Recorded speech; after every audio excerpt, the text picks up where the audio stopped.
Hi అండి అందరికీ. ఇది వచ్చేసి డే 9 మినీ వ్లాగ్ అండి. సో ఇంకా ఈరోజు అయితే నాకు 1 మంత్కి ఒకసారి ఇది క్లీనింగ్ ఉంటుంది. అది ఎందుకనేది లేడీస్ అందరికీ తెలుస్తుంది. సో ఇంకా ఈరోజు మొత్తం ఇది క్లీనింగ్ అనమాట. డే 9 రోజు ఇంకా మొత్తం క్లీనింగ్, బెడ్షీట్లు మొత్తం హెవీ బెడ్షీట్లు మిషన్లో వేసాను, మామూలు బెడ్షీట్ మొత్తం ఉతికేసాను. ఆ తర్వాత ఇంట్లోకి వచ్చేసి చింతపండు పులిహోర ఆల్రెడీ చింతపండు ఉడకబెట్టుకొని పెట్టుకుంటాను, ఫ్రిడ్జ్లో ఉంది. సో ఇంకా దాంతో పులిహోర అయితే చేసేసాను. మధ్యాహ్నానికి వచ్చేసి ఇంకా చుక్క కూర పప్పు రెడీ చేసేసి పెట్టాను.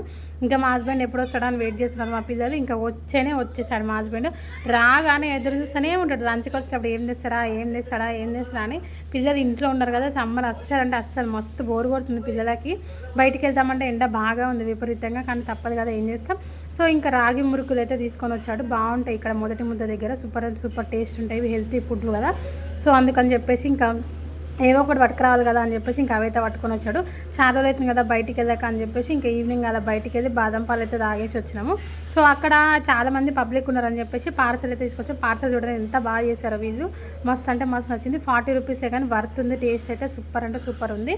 దాంట్లోకి పిల్లలు తాగడానికి ఈజీగా ఉండేటట్టు కప్స్ కూడా చాలా మంచిగా మెయింటైన్ చేసి ఇచ్చేసారు. ఈరోజు మినీ వ్లాగ్ అయితే ఇదండి. వీడియో చూసిన లైక్ చేయండి. బాయ్.